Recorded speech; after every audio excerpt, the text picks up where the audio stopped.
Okay, cool.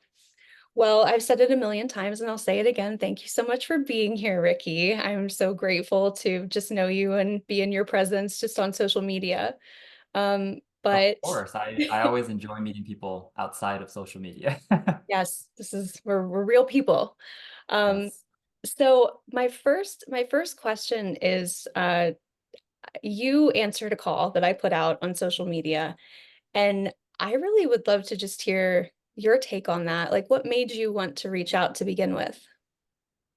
So I think one is I always try to surround myself with people that have similar values and where we align. And I think that's one of the things that stood out to me when I forget how we connected I somehow. know. Maybe the algorithm worked and one of our reels popped. I'm not sure, but now I know we're mutually following each other on social media and we've been doing it for a little bit and just seeing kind of the content and videos that you put out, it's very much aligned with what I believe in for, individualism and how that applies to people showing up at work also, which is kind of my niche.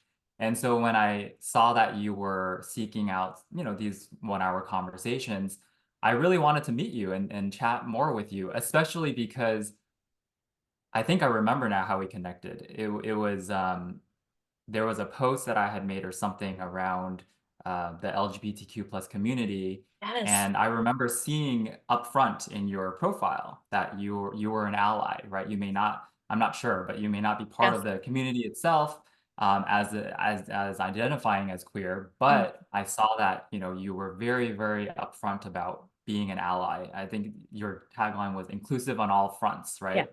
So that absolutely. really stood out to me. And I wanted to just connect with you. I was kind of drawn to that. So that's what led us to this conversation. I made sure that of all the character spaces that I had in my bio, that that was one of them because I view that as my bubble wrap for Mm, for the online community. So I want to make sure that's out there. I want to make sure that if anyone comes to my profile, they can decide to leave if they want to. They don't have to right. engage, but this is who you're getting if you choose to follow and interact with me. Very much an ally. So I'm happy to hear that that resonated with you because it was really important to me. So that's great.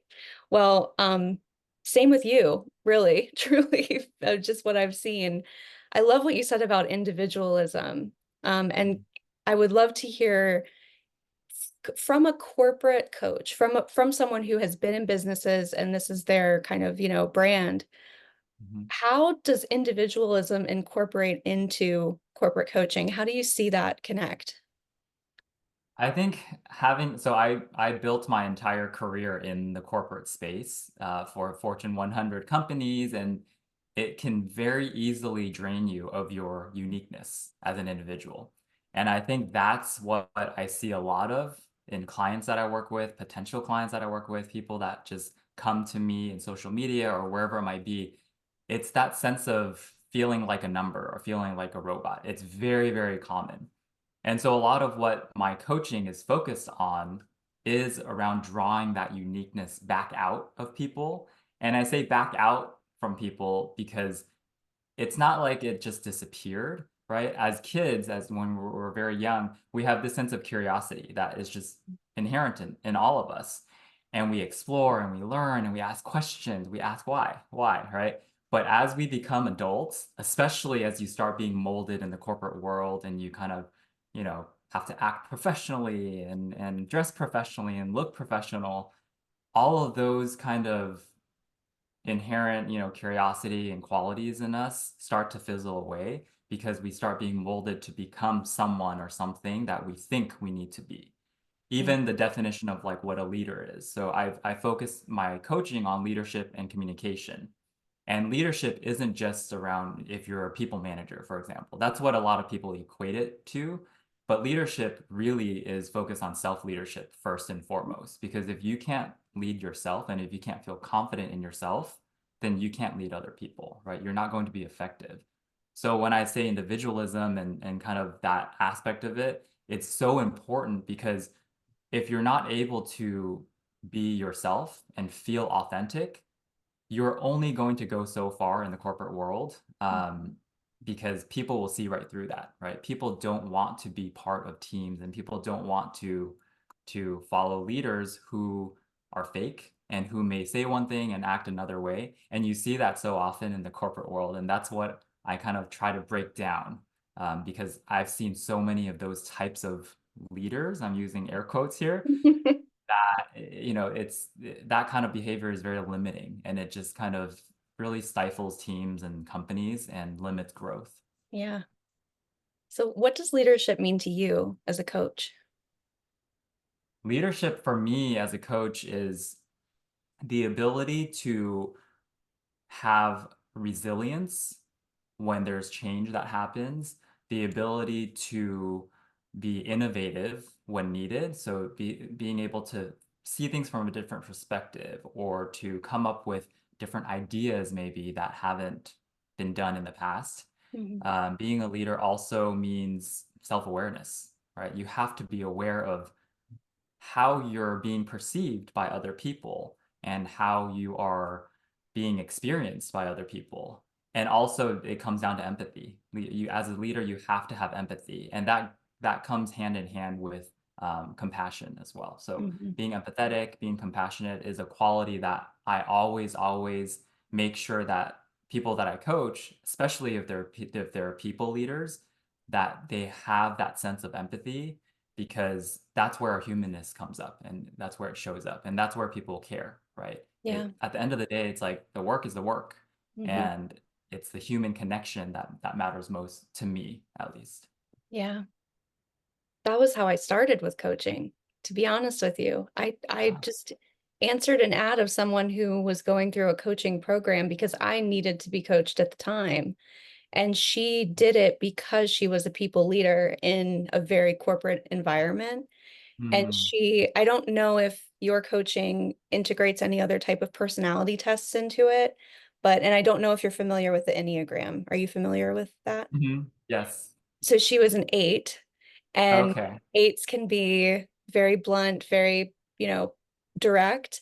So the coaching was kind of done as a way, from the way she explained it to me, it was done kind of just as a way for her to understand others, to really listen, really put herself into a different type of listening mode. And she said that Mm, it completely changed her life just to go through a program like that. So that was the first like taste of coaching that I ever had, was someone who was in the corporate yeah. world. And then of course it took on a life of its own for me. But Yeah. that it's very interesting to hear you say that, because empathy is like, I think, the number one thing Right. in corporate America that you can't really, you have to teach it, but how do you teach it?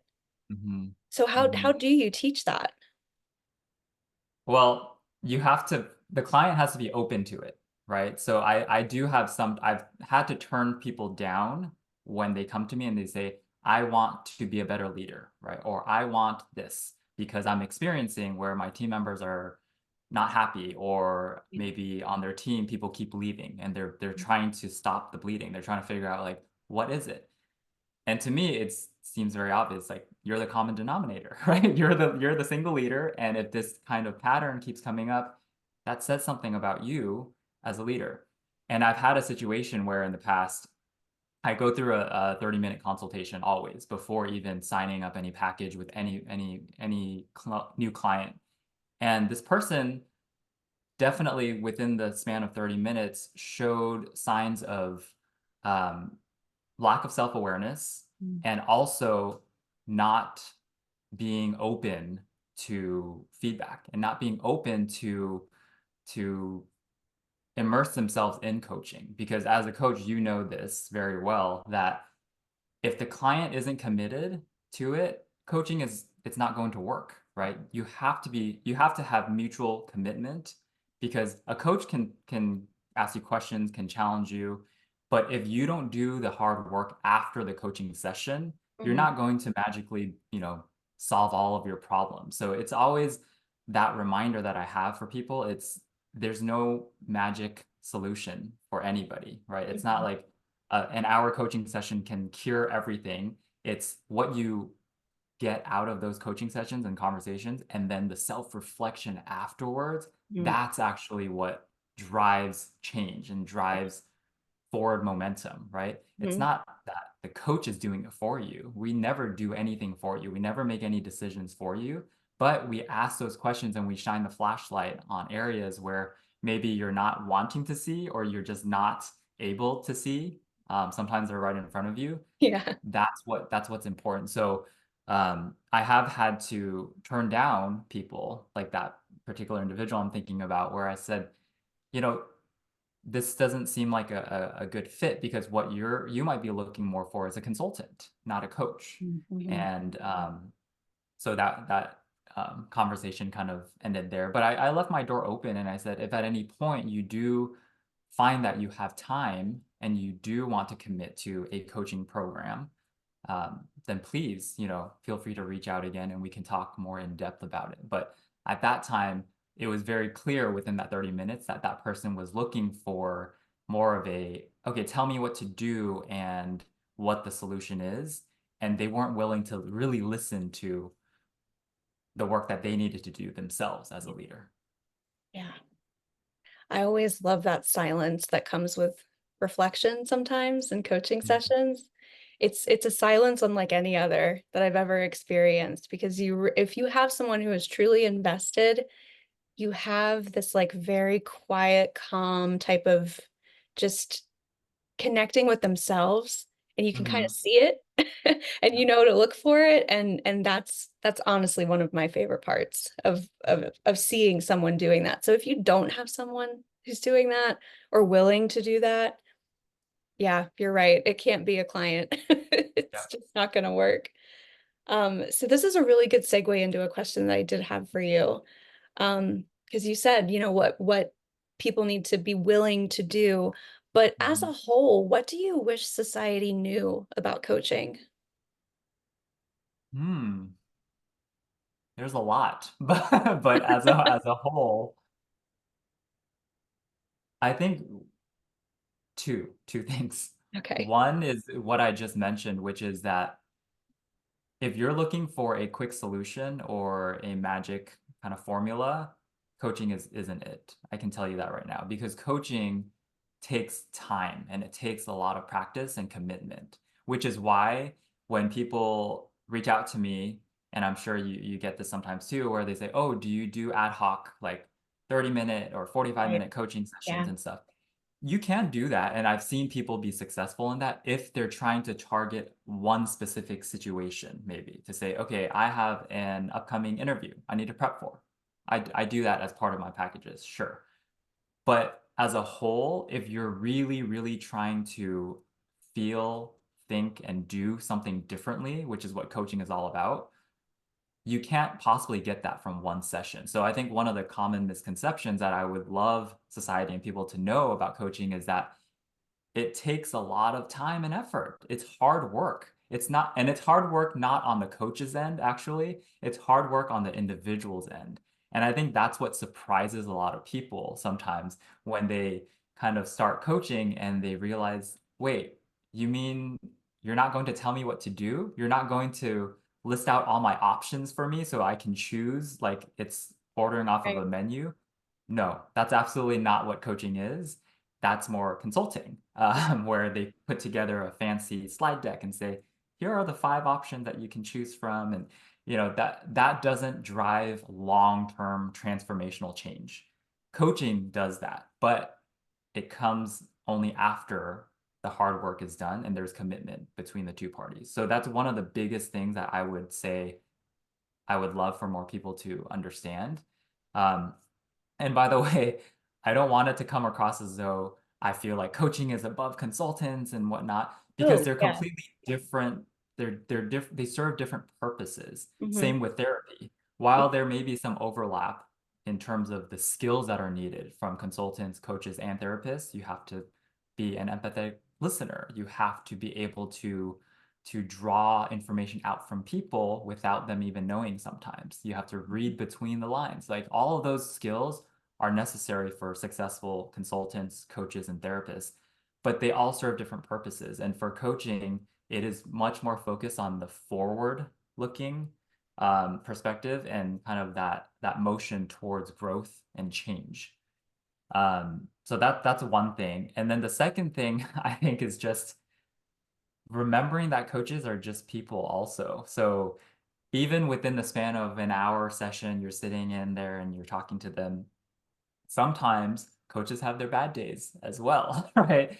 And so I think it's giving a little bit of grace also in terms of, okay, you're not just talking to an AI kind of robot, right? Sometimes there would be biases that are inserted into sessions that maybe not as ideal, but that's the humanness of us. That's the human parts of us as coaches. So I think that also is something that it's both a good and a negative, because the good side of it is sometimes when we get deep into coaching sessions and maybe we talk about a specific scenario or an experience that really, really resonates with the coach themselves, you can't help but also share a little bit of your maybe experience and your perspective. Sure. And coaching 101, you're not supposed to do that because you're supposed to enter sessions with a blank slate. But Mhm. that's not how the real world is, right? Real world is messy. Life is messy Yeah. sometimes.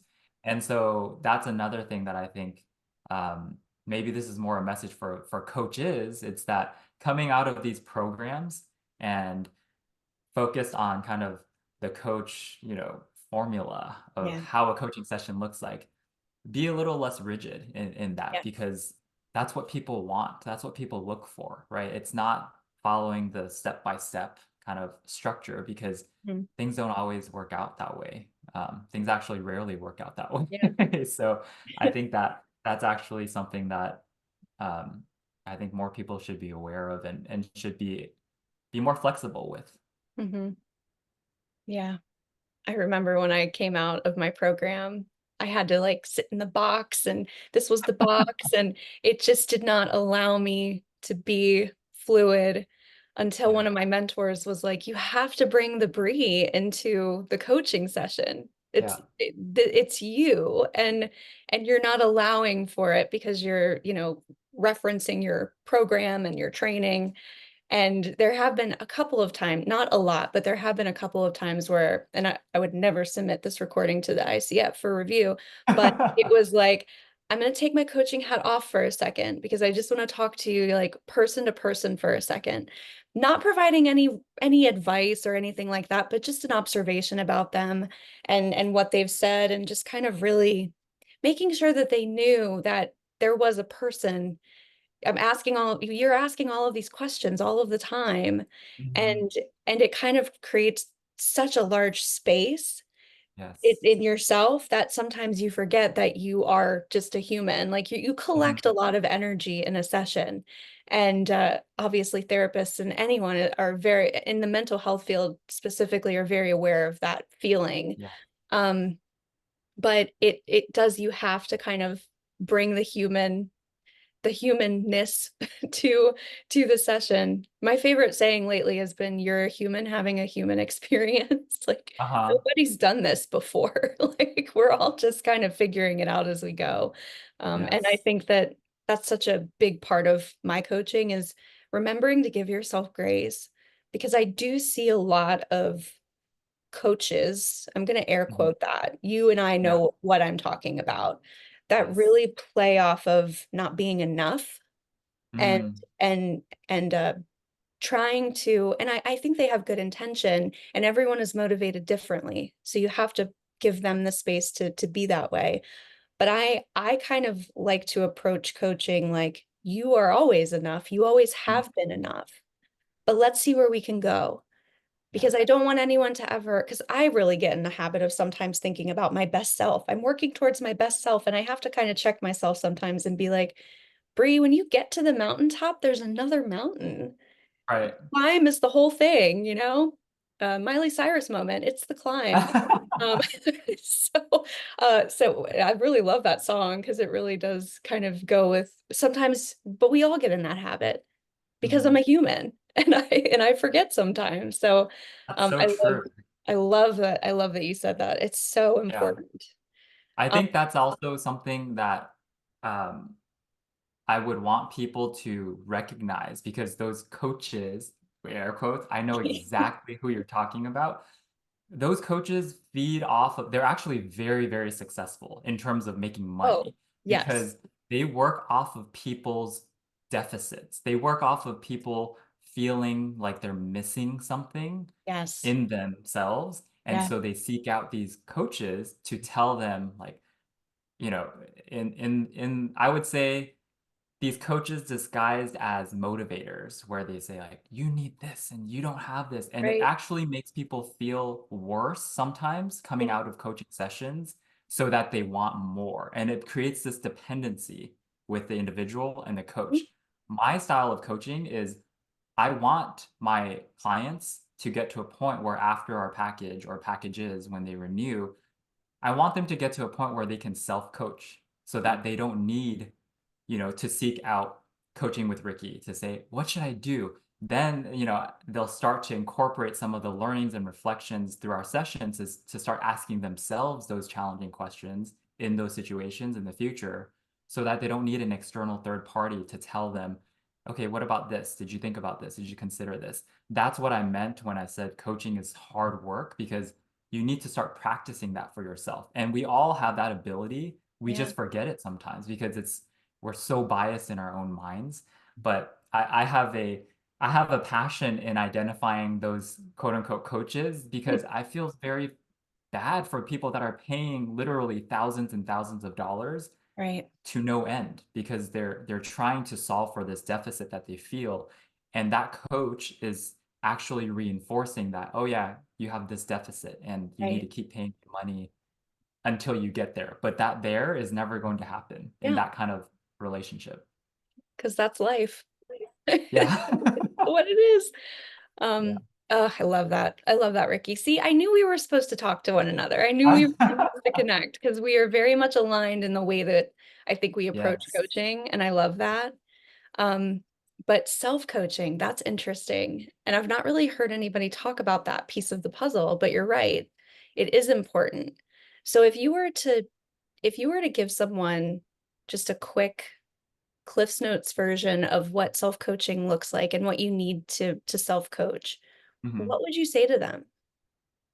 So the analogy that I like to draw, by the way, this is so interesting because I'm actually working on a new offering that is centered around self-coaching. So this is kind of I Top haven't of told anyone mind. yet, but that is something that I think is a power that is untapped in a lot of people. Yeah. But what self-coaching is just think of a scenario where maybe you often go seek out advice from people, right?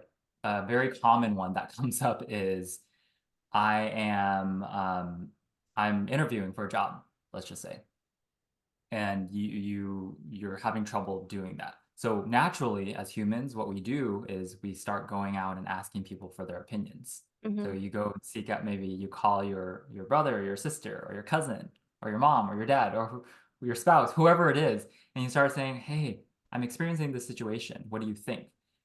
And if you ask 10 people, you're going to get 10 different answers and 10 Right. different pieces of advice. There may be some similarities, but it's going to probably cloud your judgment even more because then you end up feeling a little bit more confused of like, oh, I thought this, but then now I'm hearing 10 different things.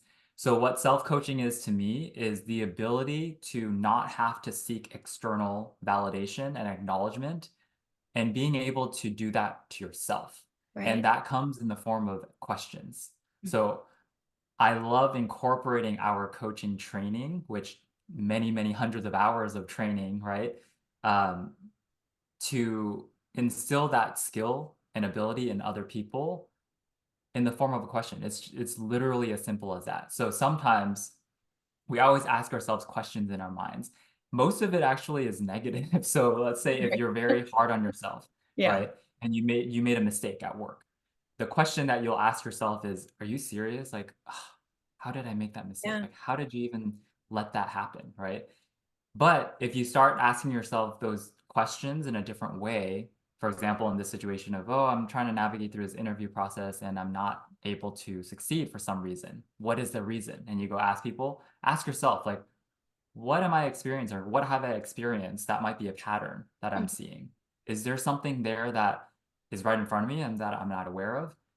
What is it about me that I'm showing up in a way where I'm not getting that job offer, Mhm. right? These are all questions that coaches will ask, that I ask my Mhm. clients. But self-coaching is you start being able to ask yourself those questions and ultimately get to the solution and Right. answer that you need.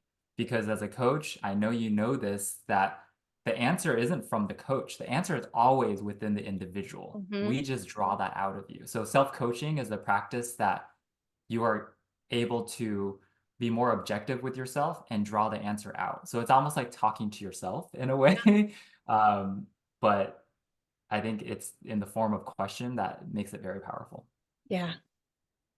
Oh, I love that. I love that so much.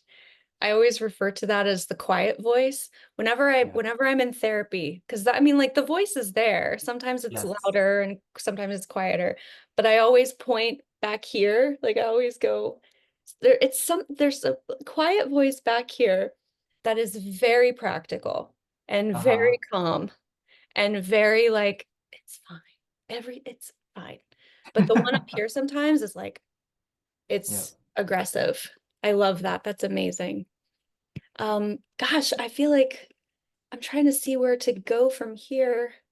Well, Because I kind of have a question for you because of what yes. you just mentioned. It kind of makes me remember. I remember you sharing on one of your posts or reels around ADHD. That's Mhm. something you're familiar with, Yeah. and you kind of speak to, okay, this is the ADHD mind. I think you kind of framed it as. Oh, yeah. How does that show up for you as an individual and as a coach? What a great question. Um, how does it show up as an individual is a much different answer than how it shows up as a coach. Because Mm. the only thing that I can think of as a coach is as we're sitting here having a conversation, I'm fidgeting with my fingers right now because I'm like Ah, very like I'm I'm a mover. I like to, move with my hands, but sitting and actually sometimes on meetings and things like that, it's much worse. But we're having such an engaging conversation that it really is kind of meditative and it's much easier. But I fidget quite a bit, and I never realized because I was diagnosed as an adult. I'm maybe oh, 2 years in, 2.5 years into actually getting an official diagnosis, which putting the rest of my life in perspective in that way has been wild. So I feel like I'm still kind of new. So, and yeah, I might not have all of the answers to that question because sometimes I don't realize that it's me, but it also is a piece of me that I'm aware of now. So fidgeting definitely on coaching sessions, I have to have like like a ring that I can fidget with or something like mm, that, just to get that energy out because I want to be as present as humanly possible. And I mhm, actually view coaching as kind of a meditative place because it, I mean, as you know, you're getting out of your head and you're kind of listening in this way that is very much you're ingesting everything that's coming in and right. it requires focus, but it also for some reason is a conduit for focus. You're able to Mm, kind of address things and then your thoughts just get put back here somewhere. right. So that, I mean, that's welcome to me. And that's one of the reasons why I love it so much. As an individual, I mean, structures, man. I mean, the structures are are all over the place. And that just comes with being kind to yourself. Mhm, And I, for a very long time, was a very black and white, all or nothing type of human. And right. then I realized that the world is just this prismatic gray tone thing. It's never one or the other. And when I started kind of accepting that, which also came with, therapy, and then also getting the ADHD official diagnosis, I Mm, realized that I could be kinder to myself and learn to be tolerant and comfortable with the gray area and mhm, know that maybe I wasn't going to get everything that I wanted done, but I wanted to make sure that I was kind to myself if I yeah, didn't. And then listening to that quiet voice in the back of my head and doing the self coaching and saying, okay, well, yeah, let's look at the systems. What can yeah, we do better next time?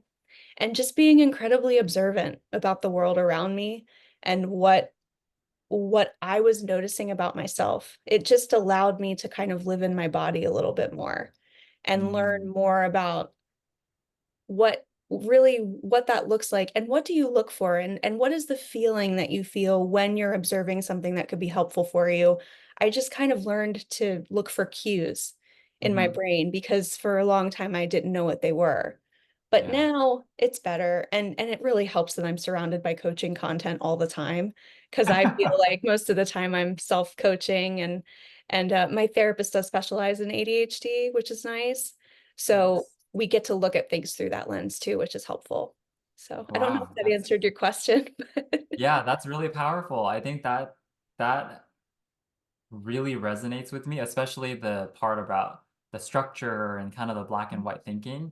yeah. I have OCPD, which most people don't really know or haven't heard. They've heard of OCD, but Mhm. OCPD is obsessive compulsive personality disorder. So Oh. it's less like OCD is more you have rituals Mhm. commonly and things like that. But obsessive compulsive personality disorder shows up in the form of when we want to do something, we get hyper focused on Mm. that and we do it and we execute almost to, you know, to a fault. And so that's something that as you talk about needing the structure and kind of just doing all the checklists and all your things, that Mhm. is something that has been present for my whole life. And I didn't know this. So I was diagnosed as an adult also There you go. through a therapist. Yeah. And I was so surprised because this whole time, throughout my whole life, I always thought that that's how everyone experienced their minds. So in Right. my mind, I was like, I don't understand how sometimes people just don't do all the things that they said they would do because Oh I yeah. do that. I just hold myself to actually like need to focus and do all of it.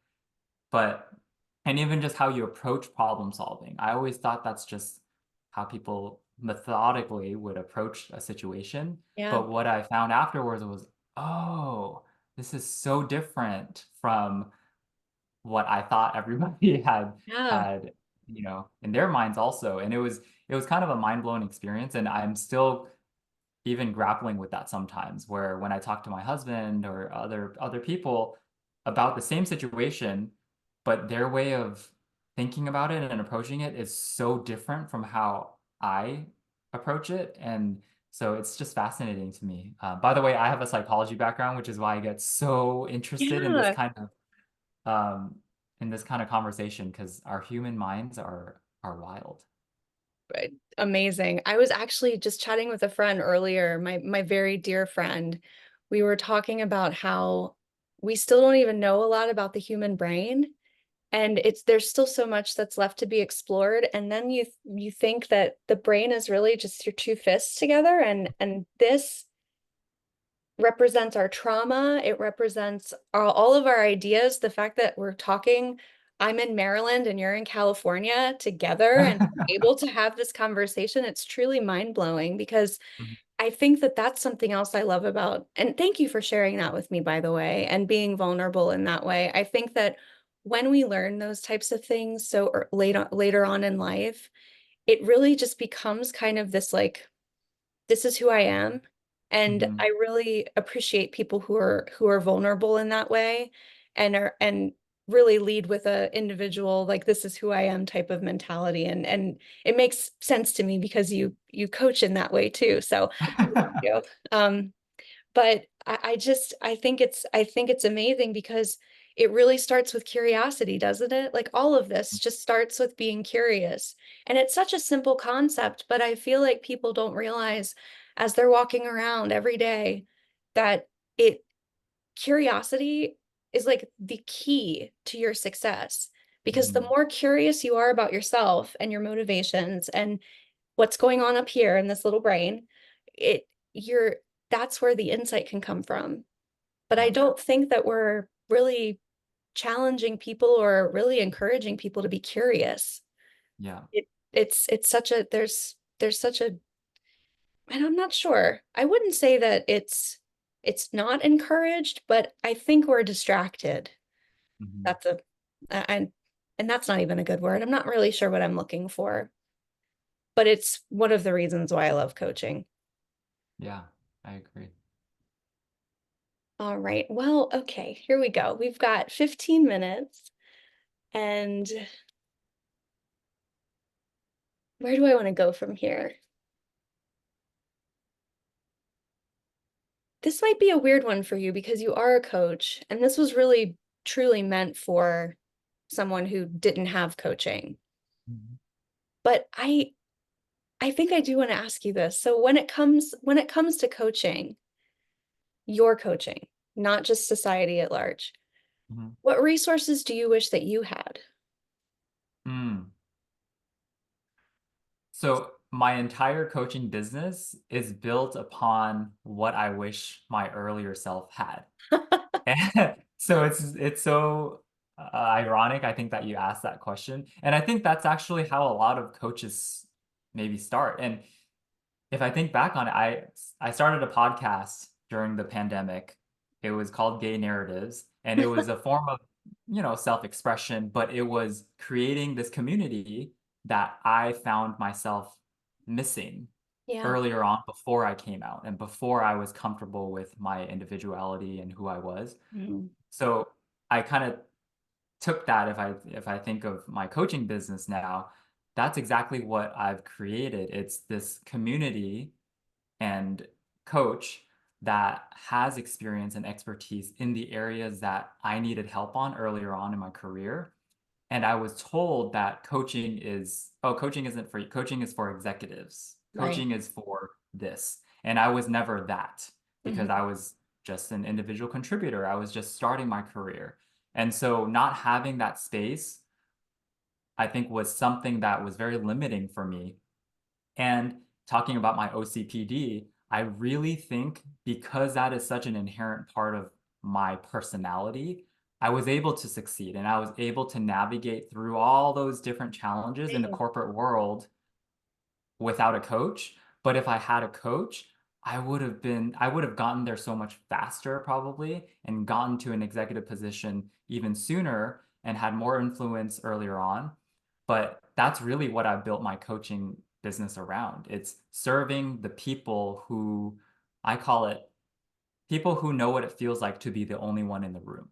And Mm, that's what I felt like yeah. when I started my career. Wow. And so even the all the posts and all the videos, every single thing that I write down or that I record, it's always thinking about that earlier version of myself Mhm. and always thinking about the people who may not have those endless resources or abilities to just know how to prepare for an interview or how to deal with a toxic manager or how to navigate through work politics. All of those things are things that I kind of had to figure out on my own.